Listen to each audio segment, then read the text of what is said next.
Nina Raab, Hello, hello. how are you doing? I'm doing amazing. Thank God. How are you? First of all, thank God, he looks out for us, and he looked out for Mr. Trump Yeah, you did. yesterday. So I'm happy for that. And just the mic put a bit closer to you, so people can hear the wise words that come out All of your right. mouth. There we go. How are you doing? All good? Yeah. Yeah. So we've not known each other for a long time, but I think we did meet a few weeks ago, and I was so intrigued by what you talked about and your ideas and how you kind of talked about your business, but not only how you talked about the business, but also about how you conduct yourself. That I was in the end of our meeting, which was our first meeting, and you guys can see the logo right here, Lionrun Consulting. I basically asked you if I can buy a piece of it, which you said no, which made me want it even more. But I was very impressed. I was very Thank impressed. you. So tell the audience a little bit about yourself. What's Lion Run? Yeah. Well, first, thank you for having me, and I guess thank you to Yoel for the initial Right, introduction. Yoel Way, Israel, yeah. amazing guy. Love him. um. So I guess quick background also about me in general. I'm actually originally from Chicago. I lived in New York for some time, and then I recently met Aliyah this past year, which is a whole story. And I started doing this type of work, pretty much working with startups, kind of doing different consulting projects and helping them with, various things like pitch decks and financial modeling, like probably about 4 or 5 years ago, just on the side, literally while I was in university, What did you study? finance and data science. Oh yeah. And then pretty much over time, that's how I really started to understand kind of like the way startups work, how they function, what do they need, and started seeing a bunch of different challenges from founders around the process of preparing to fundraise. And that's simultaneously, I also started to really get to know the startup ecosystem here in Israel. I was spending a lot of time here, various different, working for various different companies and Oh, you whatnot. worked? You literally worked for different companies while you were doing that on the side? So I didn't know that. it was during, so actually this was all during university while I was still Mm. in school. So for 2 summers I was at Deloitte for my Mm. internships, and Who hasn't been in Deloitte? yeah, one of the summers I was on the Catalyst team, and then another summer I was working with a startup called Air.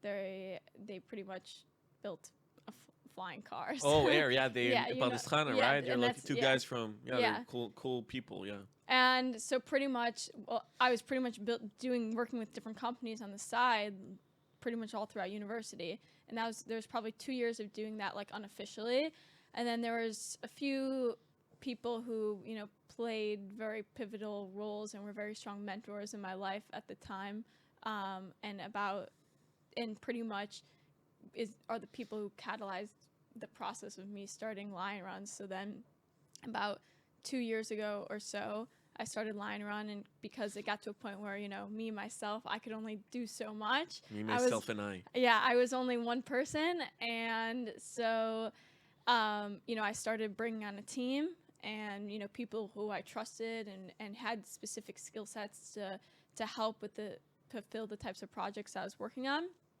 and that's when I started Lionrun, and pretty much what started as a business just building, I guess, pitch decks is what you can say, has now turned into a full company, I guess, at the intersection of like a consulting company, marketing agency, kind of somewhere in between, but with the niche of helping companies prepare to fundraise. And there's a whole like process that we can dig deeper into as well to So talk first more of about that. all, it's amazing. I was also astonished by you said the number of clients that you guys have served in the last 2 years. Remind me what was the number? It was pretty huge. Yeah, so we've worked with like over 150 companies Wow, now. that's crazy. Thank God, and really mainly between the U.S. and Israel, but we've had some clients also throughout Europe, Singapore, and like mainly founders within this ecosystem, but who have some sort of connection. But yeah. How is it working with early stage founders like that? I mean, extremely early stage. So it's a double-edged sword because one thing that the reason why I love doing what I do is because I get to work with like such like ambitious people and people who just like have these visions and they're so determined and I mean to be an early stage founder you kind of have to have that grit and like that fire in your stomach. But at the same time, sometimes working at that sometimes earlier stage can be a little bit like pulling teeth here or there because unless like the founder really has a good direction of like what they're doing and where they're going. But that's really like where we come in to play to like help them guide them in that direction to be able to prepare themselves and their company and package their company before they speak to investors. And a lot of times like the types of clients that we work with, they maybe raised a small pre-seed round from like just family, friends, angels. They usually have a really good product, but they just haven't pretty much laid the groundwork to actually go and raise from institutional investors, which is a whole nother, it's a whole nother beast to be able to do. And so, yeah, we pretty much work with them to not only guiding them, but like helping them actually build out the right materials that they need. So you guys have like a 3-step process you told me. Can you kind of explain what that is? What are like the 3 verticals that you guys work at? Yeah, so pretty much like phase 1 is what we call, it's like the foundation or the building blocks. Pretty much what we're doing is building out the early stage market research and strategy combined to put together like the whole business plan. Usually they may have parts of that, but again, it's like, it's all about packaging it.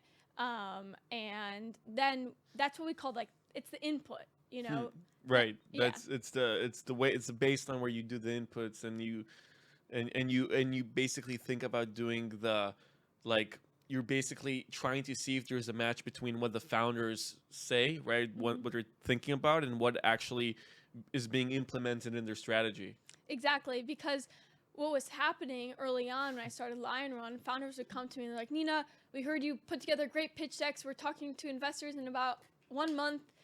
Can you put something together for us? Right. 1 month. That's yeah, which is crazy. like, yeah. And so then I would say, okay, send me the materials. Let me see what you have. Let me review it. And, I kind of over time have built out this structure and this formula of like, what is sufficient, what catches the people's eye and whatnot. That's like broken up between the content, the storytelling and, design and visuals.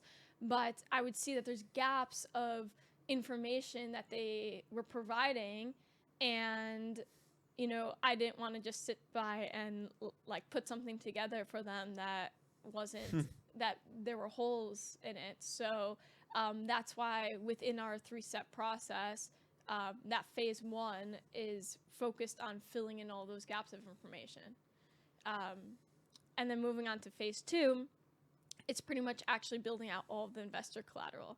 All the assets. Oh yeah. So the pitch decks. Yeah. So the core of phase 2 is the investor pack, which includes your master investor deck, your pitch teaser, which is more for presentations, and then the executive summary 1-pager.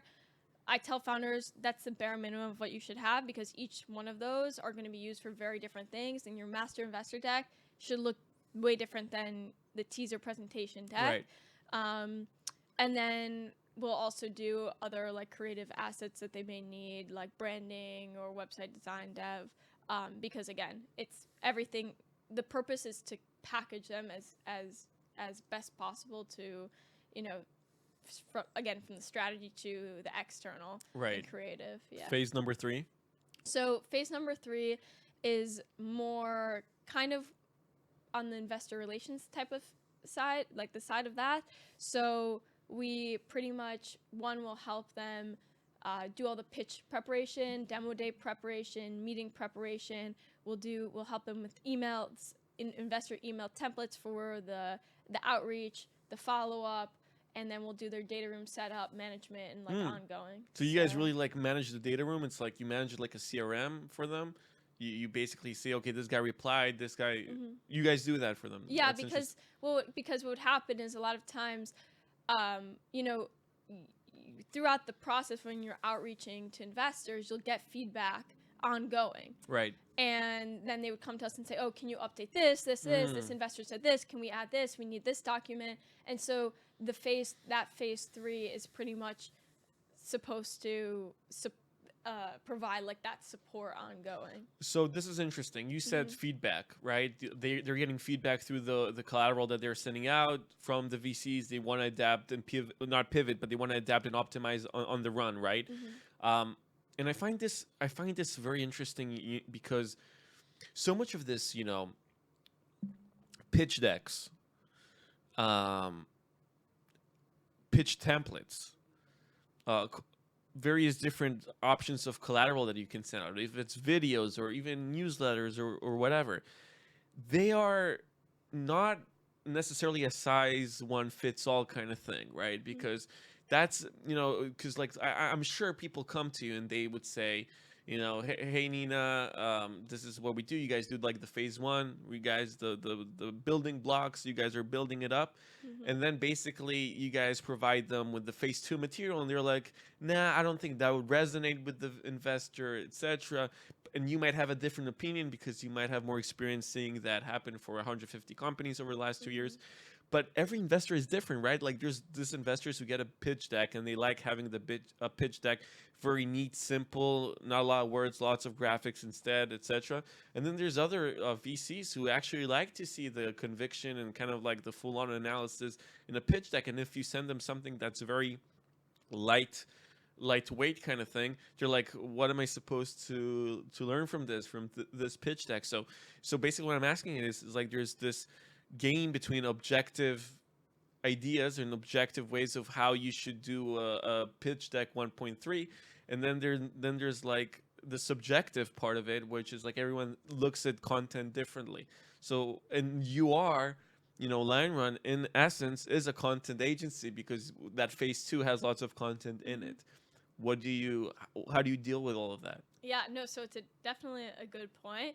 So one, I will say, doing investor research is so important, and knowing who you're outreaching to and how they want to be outreached and approached is so important, and that will determine a lot of different things. Because even in itself, if you're approaching, let's say, like high net worth individuals, family offices, that's a way different approach than like approaching a VC that sees literally thousands of decks a day, a week, right? And they are just like practically flipping through it. So there's that high level, and then you have even individuals who people, there's different reputations for what they like to see, and understanding that has a huge impact on like the process of what you're putting together. It's not a one size fits all, and that's why you should have many variations of the materials that you have, again, whether it's a deck, whether it's a video, and then even within that, we have the base, the master deck, the teaser, and the one pager, which all three of those get utilized at different times of the process. For example, you're not going to send out your master investor deck before you even met someone, because like, why would you want to essentially spill everything before it's you too even cold. It's too much information. That's used for the follow-up, that's at the end, more for the due diligence. You just want to give that teaser at the beginning. I mean, there's a statistic of like how people will look at something for like if something they get emailed like a deck initially, they'll only look at it for like 15 seconds or something like that. So why would you even waste the time to send the master deck initially? So there's things like that to like understand the dynamics, and also just on an individual level is also very important. Now the difference between taking like the objectivity and the subjectivity to putting together these materials, naturally there is a base structure that everyone should follow, because they're the frequently asked questions that any investor is going to ask that you should try to hit on. Like Mark Andreessen has the analogy that a startup is an onion. Each layer of the onion is like a layer of risk, and you have to peel back each layer of risk. So what I tell clients is like your deck is supposed to Unpeel that. unpeel that in a very like concise way that's like fun, digestible, and someone. So Yeah. did you have first of all good explanation. Second of all, did you guys have times where you guys basically one of your clients was about to pitch a specific investor, and you guys would change or adapt or optimize the one of those collaterals, let's say the pitch deck, specifically for that investor? Does that happen? Did you have those Ye- type of things? there have been situations like that for So sure. Or a specific meeting or a specific demo day. great. So Yeah. this leads me to another thing, and I'm running a business idea for you here. Okay. So this is unbelievable because, and I would probably after this I'll probably offer you another offer. So basically, look at this. Do you know who Nathan Letka is?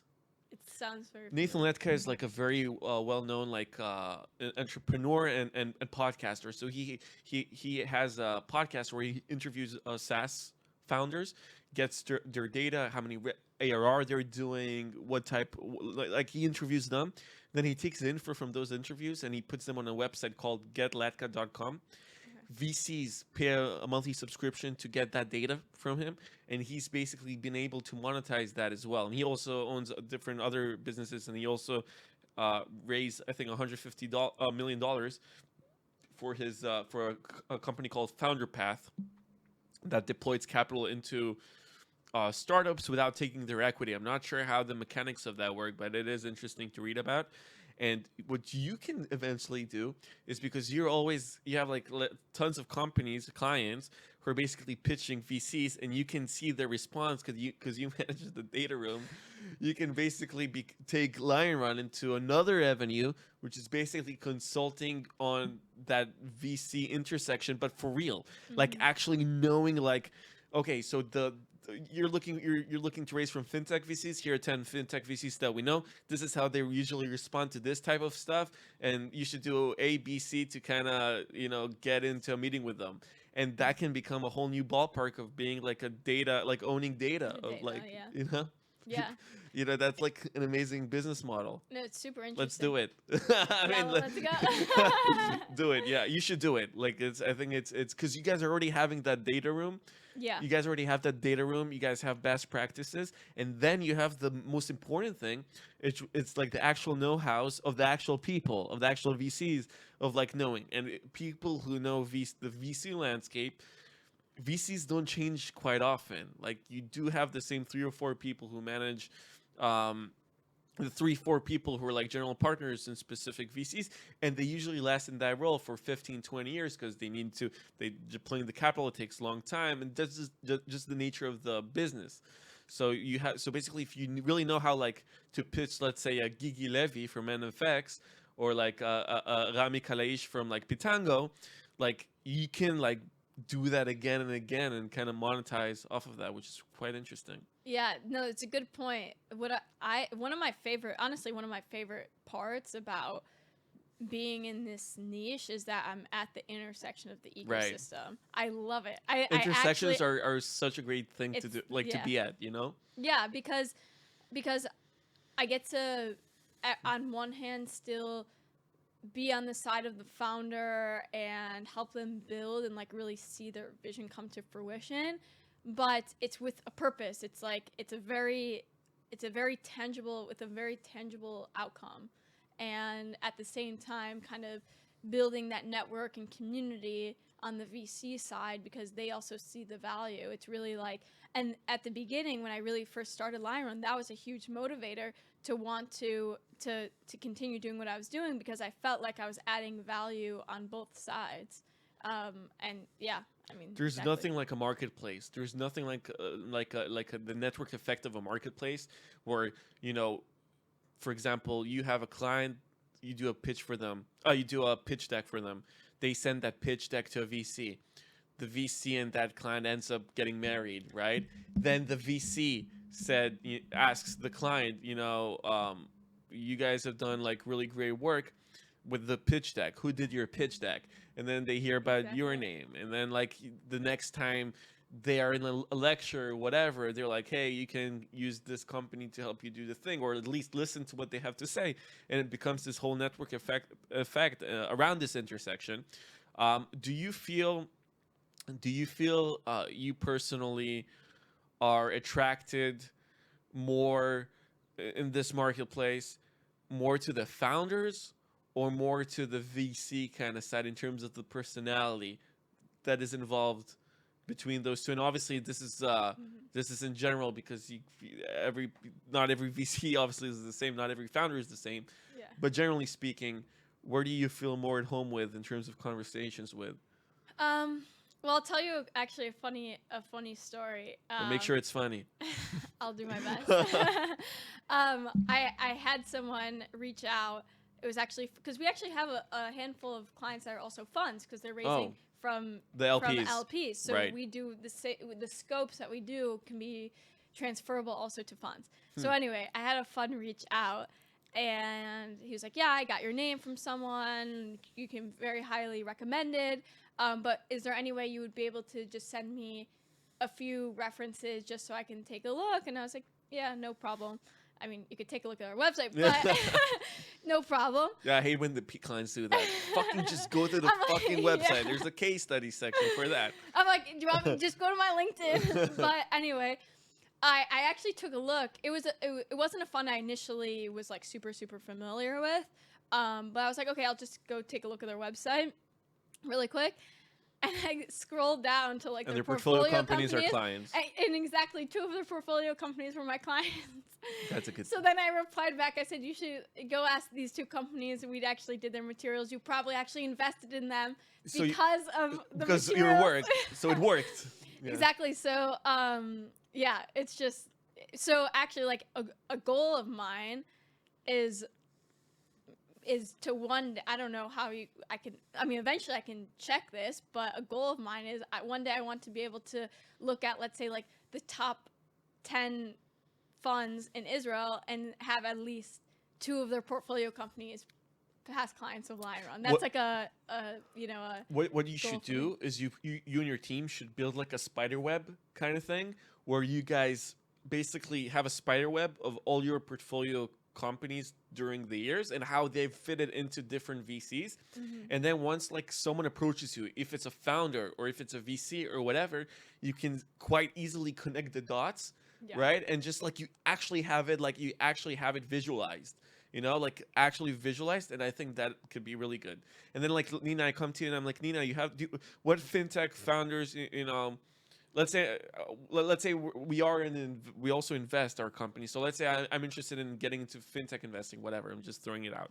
And I'm like, Nina, like, what are some early stage fintech companies that you've worked on that you saw that are interesting? Like, hey, look at this companies, this VC's invested them, and those were the ideas. And then we can kind of track and see how well those ideas came into fruition, right? And so it's like, building that visually is like I think that could be a really good thing for you guys. Yeah, I mean, again, these are kind of like all of our next steps. I mean, to say that we haven't thought about, I mean, to so I didn't. So it's you. So you already had the idea. Okay. I think about this type of stuff all the time. Great minds think a lot. Yeah, but and a lot. Yes, yes. But the one thing that I've learned over like my own entrepreneurial journey and building Lionrun is focus, and that's key, really, because I felt like at the beginning I would think about these things. I'm like, oh, like I want to do this, I want to do that, and then I just realized, like, if I keep doing what I'm doing over and over and over again, naturally things will compound, and that like network effect will happen. And And if I focus on building my company, building the processes, building internally, building a super capable, amazing team, then things like that will come, and it's inevitable. So that's why even especially over the last 6 months, I've really been way more like heads down focused to ensure that like we are really providing the most value possible, and pretty much to compound into that type of effect to eventually do things like that. So that is super fascinating, and I tell you in what way. First of all, I think you're correct. You're right.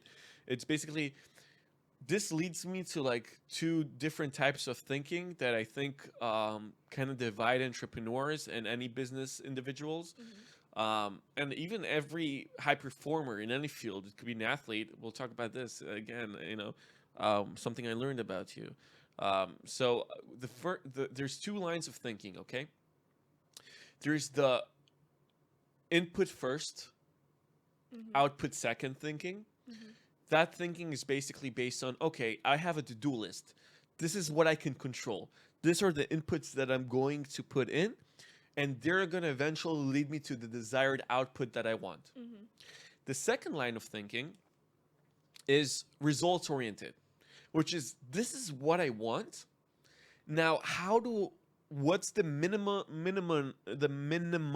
amount of tasks, activities, partnerships, etc. that I need that will get me to that result?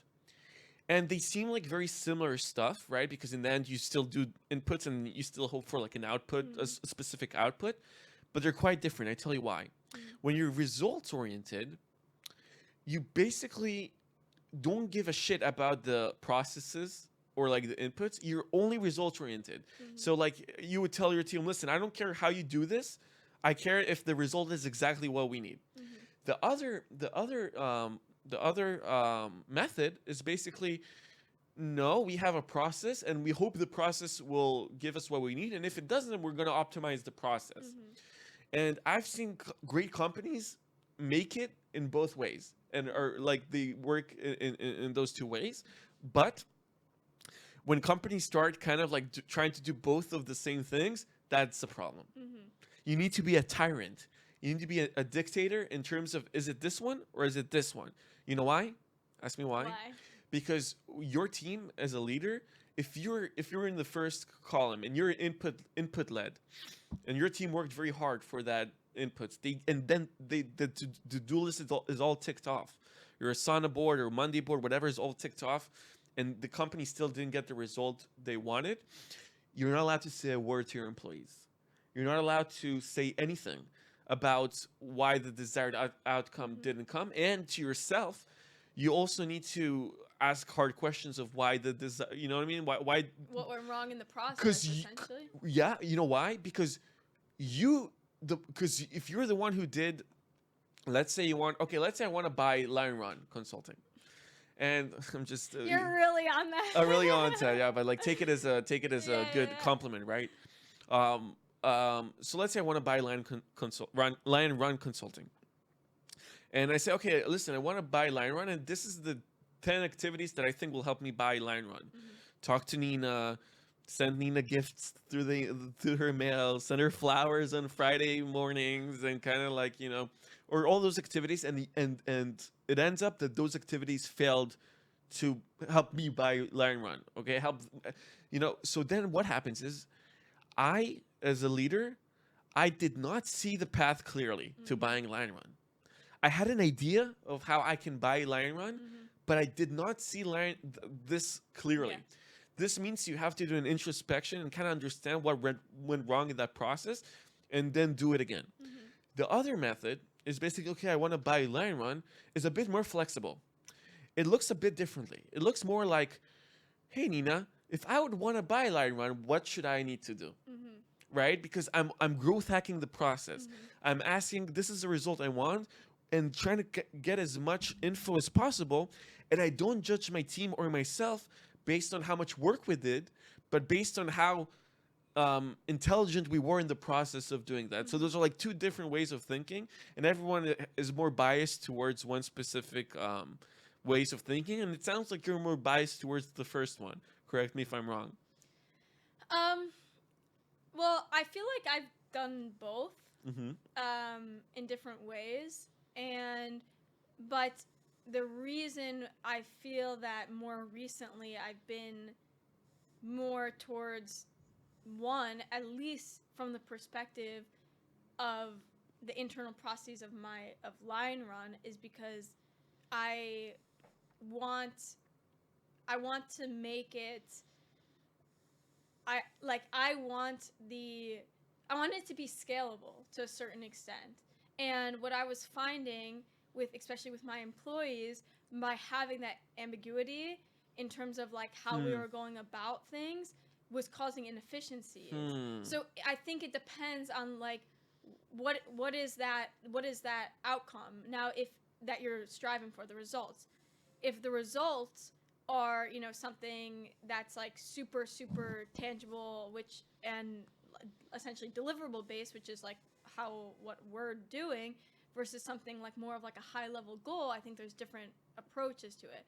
I think within this context, that's why I've been way more, I think, processes focused, because what I found is that then I think that even clients and the founders feel more comfortable because they want, essentially what we're doing is we're telling the founder, hey,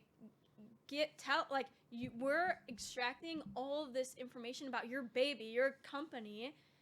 We're extracting all of that information out of your brain, and trust us to package it in a way that, you know, an investor will bite or will buy in.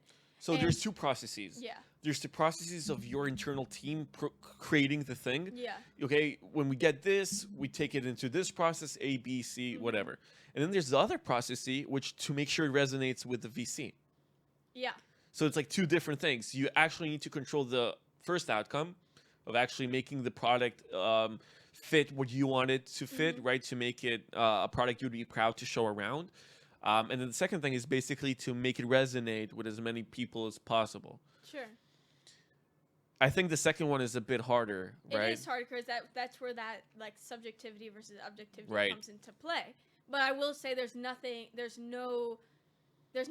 we will present or put a stamp on unless we're proud of it. Right. Is what I'll Because like. you need to put the logo next to your the reputation, it's your brand, and that's why I'm very proud to say that like pretty much all of our clients are from word of mouth. That's literally how Lionrun started. It was all word of mouth, all from, you know, this person talking to that person, which I'm very, very thankful for. So that's why I've been so, for a lack of a better term, a perfectionist about, you know, what we're doing to ensure that. Obviously, there's always scenarios where someone will have a different opinion about it or whatnot. But I always tell founders, okay, so if you think that maybe the story should have been a little bit more positioned this way, so go try it out. Come back to us. right. And that's why it's a Get into the arena, check the Exactly. arena, and come back. Listen, we have 4 more minutes, and there's two things that I really want to talk to you about. I'm a former athlete. I don't know if you know this. I used to be a basketball player. You've been a tennis player. Is that correct? Yes. So you played tennis in college, or were you like a scholarship girl, or how did just like fill in the gaps for me here? No, so I didn't end up playing in college. I pretty much played my entire life. I was like a high performance tennis player literally since I was, I don't even know, 5. That's why you have so much tennis bracelets. 5 years old or something. And in high school played competitively, played for USTA, was ranked in state, everything. The whole 9 yards. Literally was like the definition of like Student athlete. Student athlete. So and for me that was like, I mean, at the time that was my life. So, but when I decided to essentially stop playing and not pursue as like a Career. Because I did that student athlete life, but I knew I wanted to like apply that same like grit, right, or like hard work and kind of somewhere else. Right. And I always had a passion for business. I love since I was young. So what I was about to say is that I have no doubt that ex-athletes make the best entrepreneurs. It's true. I've always seen that time and time again. Just the work ethic, the determination, the stoicism, the mental strength, the mentality, the way how you control your ego, how you control your surroundings, how you perform under pressure. You know, like an athlete makes like legitimately, I think, the ideal entrepreneur. It's true. So that's why I've been really interested about that. And Also, yeah, go ahead. when you look at like a tennis player, I was always a singles player.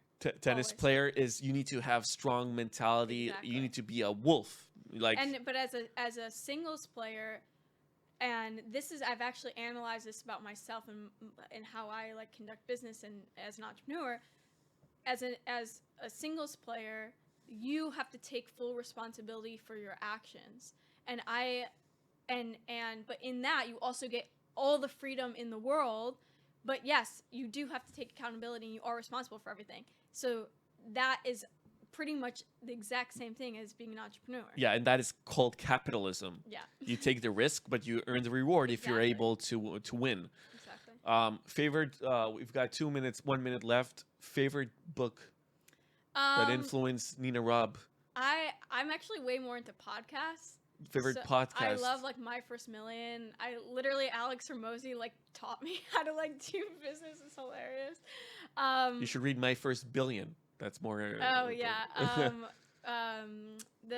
It used to be Snacks Daily, and now it's like T-Boy. I literally listened to it every single day of my college career. Really? Every single day. And I was like. Are you like a smart person, Nina? No, I don't know why. I'm a nerd for this stuff. Nerdy is good. Yeah. Nina, and wait, no book influenced you? The No, Fountainhead by Ian Ron. Have you read it?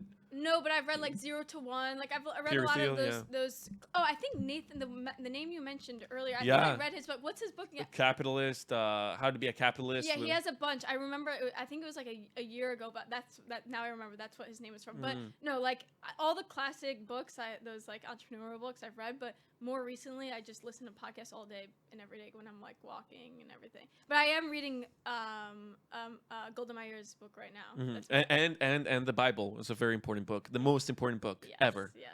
You read that, I hope. I mean, that's what Shabbat is for. Yeah, Shabbat is for. That can teach you more than any self-help book ever. Exactly. Nina, thank you so much, my dear. People, you can follow her on LinkedIn. You can go check out Lionrun. If you guys are early stage founders and are looking for someone who can kind of lead you through those 3 phases and make you win, Nina is definitely the person to do so. If you are managing a fund and you're looking to bring on LPs from institutionals and private high net worth individuals, I think Nina could also be a great fit. Nina, this is our first conversation on this show, but hopefully it won't be the last, and we can continue that on many different things. I do have one thing that I want to tell you. Yes. From the next show, for the next time we talk on this show, I do want you to bring to tell me that you've expanded that VC data room side of business, because I think that is a wild card. All right, got it. Awesome. Nina, thank you so much. Thank you. Thanks.